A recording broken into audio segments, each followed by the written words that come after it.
eno Luganda Radio Podcast ng'ate tukomyewo n'omutwe gwaffe omupya gwe bayise Ofunda n'Omuliika mu katabo kaffe kano Paulo Kirimutu akatuwandiikibwa Crane Makalinda. Amannya nga bulijjo Martin Muganzi.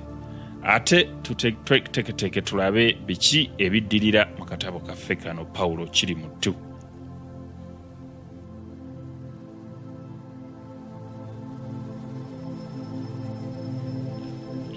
Ofunda n'Omuliika, akatundu akasooka. Paulo yali yakava mu kibiina okusomesa. Obudde bwali bwa kuwummulako ssaawa 4. Yagenda okutuuka mu staff room, yasanga abasomesa bonna boogerera waggulu, so nga bulijjo caayi baamunywanga kumpi kasirise. Baali bawakana. Paulo we yatuukira, Semakalu classmaster wa senior 4 ye yali ayogera. Nga bwe mbagambye, omuntu okundyako enguzi naye n'ankolera kye njagala, oyo simufaako, era oyo nze mwagalira ddala.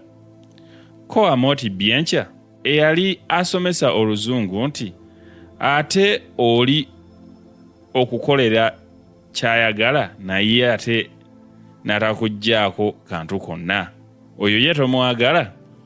Awo mukyala Teopista kwe kumukyukira n'amubuuza nti, naye Amoti, oyo akukolera ky'oyagala nga takuggyeko kantu tumusanga wa? Mu bitabo by'Abazungu? Semakulu yalaba afunye amukwatirako, naye kwe kunooganya nti, kyekyo kyennyini ssebo, nze sirowooza nti kye tuwakanako wano bwe bulungi bw'oyo atalya nguzi, kubanga ekyo tubanga abawakanira mu bbanga ejjereere. Wabula tuwakanira ku bubi bw'oyo alya enguzi ate n'atatuukiriza ekigimuliisizza. Era yali akyeyongerayo, Pawulo kwe kumuli ekimuli n'abagamba nti, bannange munsonyiwe, nze mboozi njiguddemu bugwi, naye mpoomedde nnyo, wabula neewuunyiza okuwulira ng'abamu ku mmwe musemba enguzi. Ate ntidde nnyo bwe mugambye nti atalya nguzi omusanga mu bitabo. Ffe nga bwe tuli wano tuli bantu bayigirizeeko. Mu butuufu tuyinza okugamba nti tuli bayigirize. Tumanyi nti twayigira ku ssente z'abawi ba musolo, abasajja n'abakazi aba bulijjo, oba oyagala bayite abalimi obulimi era abaavu. Nze ndowooza nti ssente z'omuwi w'omusolo ziweebwayo nga gavumenti emanyi nti gwe nange ffe tujja okununula n'okukuza eggwanga obulungi. Njagala okubajjukiza ebigambo omu ku bakulembeze ba Afrika abaakuukuutifu bye yagamba. Yagamba nti kuba akafaananyi nga waliwo ekyalo ekiguddemu enjala, naye ab'oku kyalo okwo bwe baba nga basigazza emmere ya nnaku ntono ddala, gamba 3 zokka okuggwaawo, kyokka ne bawulira nti ku kyalo gundi eriyo emmere, singa batuma abantu baabwe okugenda okusaba, bo ne beereesa emmere esigaddewo entono ne bagiwa bali be batumye ng'entanda, balyoke basobole okubaleetera emmere esinga ku eno gye babadde basigazza. Kyokka abatume bwe baatuuka eri ku kyengera nga bamaze n'okulya entanda ne batadda ku kyalo ky'ewaabwe, baba bakkondo nnamba emu. N'olwekyo bulijjo bw'otokola mulimu ogukwasibwa, naddala nga n'eggwanga lyakusaasaanyirizaako lupiiya zaalyo oba kkondo yennyini. Mu ngeri yonna eggwanga terikoma kukusuubira kulikolera birungi, naye erikusasula. Kale ate ggwe w'oyima okulya gwe w'oyima okulya enguzi wewa. Ye abaffe, ffe abasomesa abatalya nguzi tetubeerawo. Olwasiriikiriramu katono, Semakula n'amwambalira nti, weebale nnyo eddiini eyo, era kyandibadde kirungi ofuuke omwawule. Byogedde birungi nnyo era by'amagezi, era byogerebwa omuntu yenna eyakadda okuva e Bulaaya. Wabula kye neewuunya kiri kimu nti, mmwe Bulaaya mwamutunuulira mutya? Temwalabayo nguzi? nga nze njiwulirayo, oba ng'eri ne Bulaaya eyava eddiini ate ewa Ssemakula waabwe eneebula. Kyokka ate ng'ebyo tubitadde awo, waliwo ensonga enkulu bbiri. Esooka, abantu ne bw'obakolera ekisootya tebasiima. Abangi bajja bakaaba, bangi bakunoonya buyiso. Mu mazima bayinza n'okukunoonya mu buyigo bwe baba nga balina kye bakwagalako, naye olumala oti okubakolera kino oba kiri toddayo okubakubako kimunye. Bw'oba obasangiriza awantu nga batandika okukuba emiryomyo n'okukumenyera ebizibu bye babaddeko, olw'okuba nti oli muntu mulamu ng'obasonyiwa, naye okuva omukaba lwatajja buseera, awo oli tekimuswaza okutandika nate. Era ssebo bye watukolera tetubitenda. Era nga bwe nkugambye tubadde tufuba okujjayo okwebaza, ate omanyi tulina n'ekizibu ekirala. Leero Katonda ayagala ffe okukusanga wano n'ebiringa ebyo. Pawulo jagala otutegeere bulungi oba tonnatutegeera. Tetugamba nti tukaayanira bantu betuyambye kutuleetera nkoko oba mbuzi, oba nti kye twandyagadde omuntu gw'oyambye amanye nti omuyambye era akomewo akwebaze nti weebale. Si kirala kyonna, si birabo, si ki, naye akwebaze nti weebale. Ebyembi ekyo abantu baffe kye batalina. Ye Yesu Kristo yabalaba. Ku buli bantu 19 bafaanana batyo. Kyekiva kiba ekituufu okulamula omuwendo ogwo. N'olwekyo ne bwe batakwebaza mu butuufu era nga tobasuubira, mu ngeri yonna ne bajjajjaffe baalugera dda nti ow'omulimu gwe alya ku mulimu gwe. Pawulo oba yali tamanyi kuwakana, naye yali amanyi okuwuliriza, era bino byonna yabiwuliriza n'obwegendereza. Wabula yabaddamu kimu kyokka nti, era mwami Ssemakula, kye sinnategeera y'ensonga ebaagaza ennyo okwebazibwa nga mukoze omulimu ogwammwe.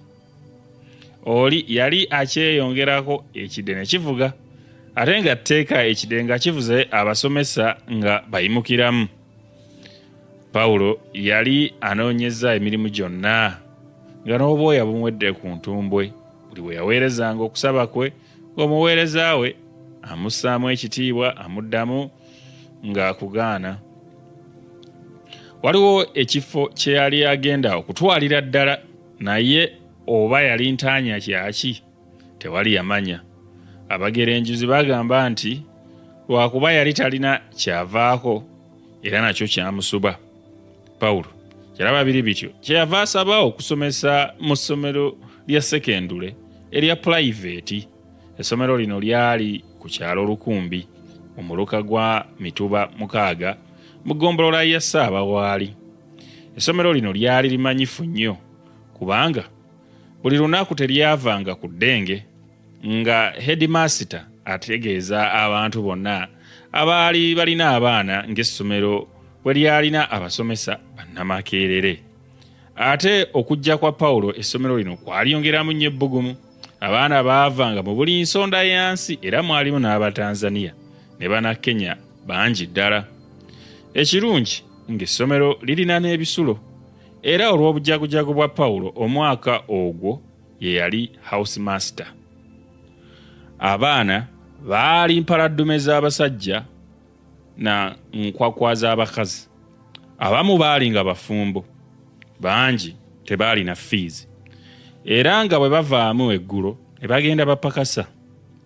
Olw'okubanga fees zajjanga cyulucyulu, abasomesa tebaasasulwanga bulungi, kubanga ne ssente entono ezo ze baali bateekwa okufuna mu mazima tebaazifunanga.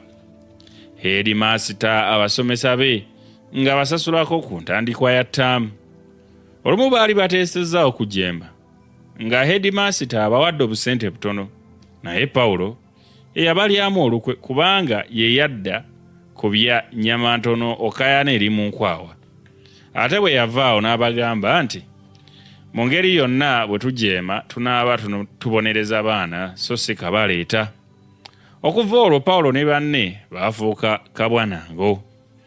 Ate era ng'ebigambo bwe biteekisa, abaana bwe baategeera nti Pawulo ye yabawonya baayongera okumwagala ennyo. Abalenzi baagenda n'eka ewuwe ne bamukimira amazzi n'okumwasiza enku.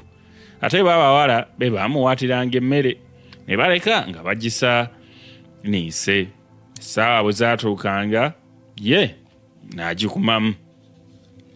Mu bawala bano abajjanga okumuyambako mwe mwali n'akawala akatono akasiiwuufu naye nga kalina ekyenyi kya nsonda n'amannyo agatukula ng'omuzira, ate nga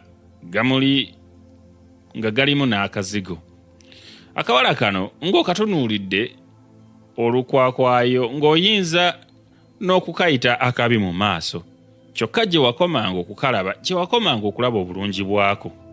Kaalina amabeere biteeko nga kalina akabina, entumbu ennungi, kaalina n'ebiseera mu bulago, ebisige byako byali bya nnanda, ate nga kalina eddoboozi ery'essimbo era nga lya ggono. Kaali kawala kawulize akangu. Akawala kano ke kaasinganga okuyamba Pawulo awaka era nga ke kasembayo n'okuvaawo. Ne Pawulo yennyini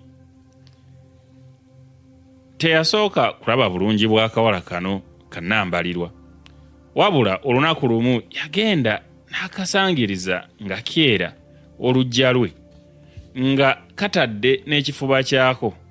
Bwe yakuba eriiso lye ku kifuba kyako n'alyoka ategeera obulungi bw'akawala kano.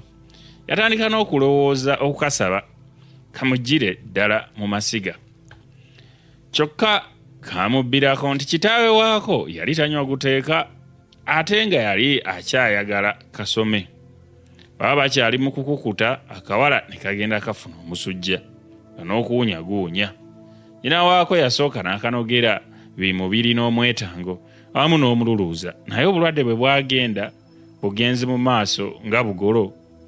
Kino kyawaliriza bakadde okuyita Konolo Yasiya tebyetisse okujjanjaba kunnambalirwa.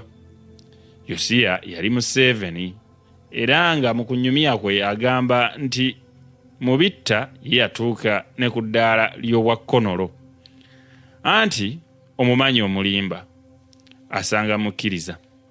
Kyokka musajja w'abandi medulo zo zamwewuubiranga ku kifuba.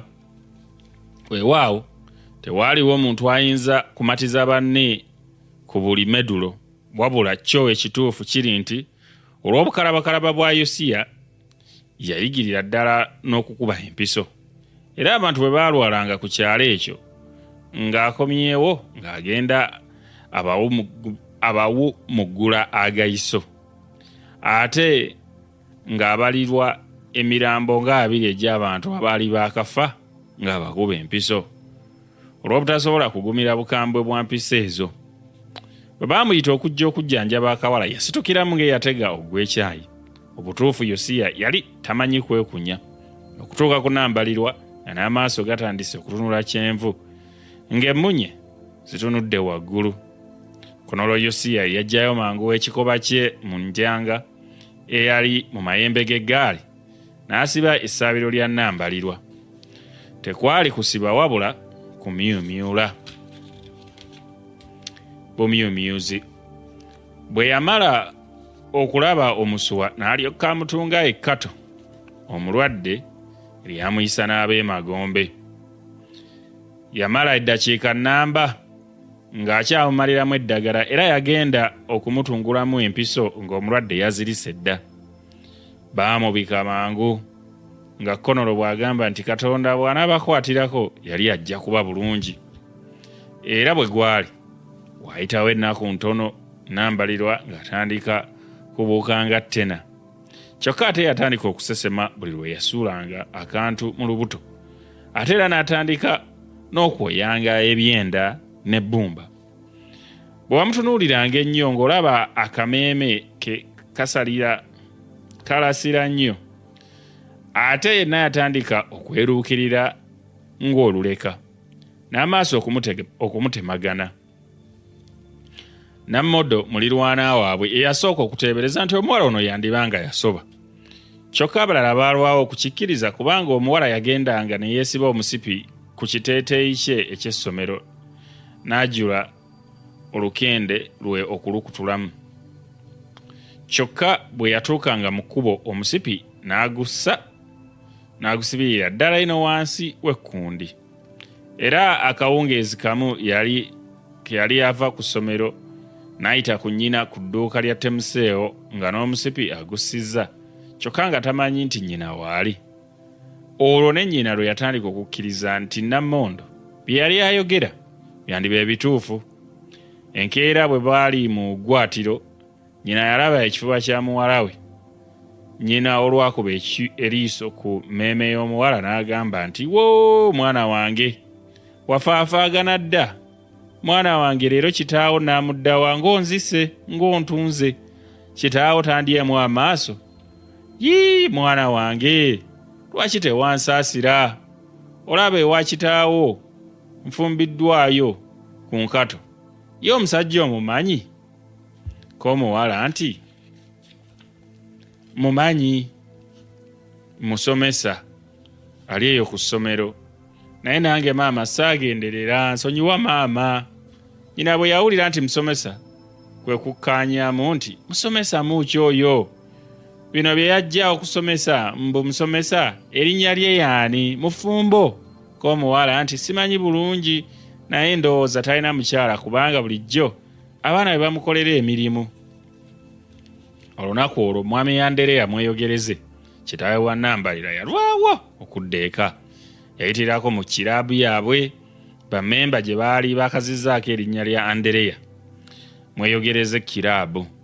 Obwammemba bwali bw'abasajja bokka kubanga mbu n'abakazi baalina eyaabwe ku kkanisa gye baayigiranga okutunga n'okusiika. Kiraabu y'abakyala eno abasajja b'oku kyalo ekyo nga tebagyagala, mbu ng'eyigiriza abakazi okulya enkoko n'obutatya babbaabwe, nabo kye baava bagunjawo eyaabwe eya mweyogereze. Mwami mweyogereze okugenda okudda okuva mu mweyogereze kiraabu yali asibidde ku mutwe. Yajja akongoza omumbejja era yajja avuya nga n'olulimi alinnyamu lulinnye. Era yayitira wala n'awaka nti, "Owange gwe mukyala mukuuma, lwaki onzibira ebweru? Nti nkugambye nti mweyogereze waabwe. Manya mweyogereze wo nkomyewo." Nnyina w'abaana, "Lwaki toggulawo? Omwana wange Nambalirwa nze yalinsikiranga yadde muwala. Alinzikiza omulala, alinzikiza emagombe." Yagenda okumalayo ebyo ng'ali ku luggi. Omukyala olwalubandulawo, omwami n'ayingira nga tagaataga ekiwummulo mu kisenge ng'atandika kwebaza yakizimba. Okudda engulu ng'enkoko ezookubiri zikookolima. Era ng'asisimuse, omukyala yasonda agakamutema.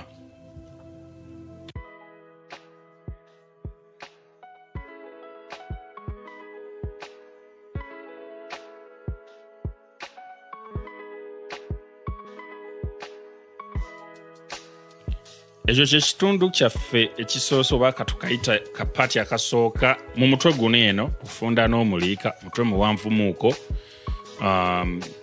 So twasalawo tugutememu ebitundu bibiri tusobole okugunyumirwa n'okutegeera ebirimu. Mulimu ebintu bingi omuwandiisi byagezezaako tulaga. Tulaze nga Pawulo amaze n'afuna ekyokukola, agenze n'atandika okusomesa ku ssomero lya sekendule. Atulaze omuwandiisi nti Pawulo tavanga ku nonoze oba ze twandiise values, tazivangako, era akkiriza nti nno ekigambo nguzi si kintu kirungi nnyo, era yongera okulaga ne banne baakola nabo babasomesa nabo bagezeeko okukyewala. Bwe tuvuddeyo nga ate Pawulo amaliriza agudde mu mukwano n'abamu ku bayizi be, ate n'ebimaze okuddirira ng'asobezza omwana oyo ndowooza abamu mujjukira bulungi nnyo nti omwana omuwala bwe yafuniranga olubuto ng'akyali waka nga tatwaliddwa mu butongole, ekyo kye twayitanga okusoba oba ge baayitanga amawemukirano. So we tukomye nga maama wa Nambalirwa yeetegese okukatema bwana Andereya nti omwana bw'atyo yasobye. Kati katulabe ate mu kitundu ekyo kiddako oba paati ey'okubiri mu mutwe guno eno Funda n'Omuliika, tulabe ate Paulo Kirimuttu ebintu gye bimuzza. Mubeere bulungi, akuume atakuumira mpeera, mweraba.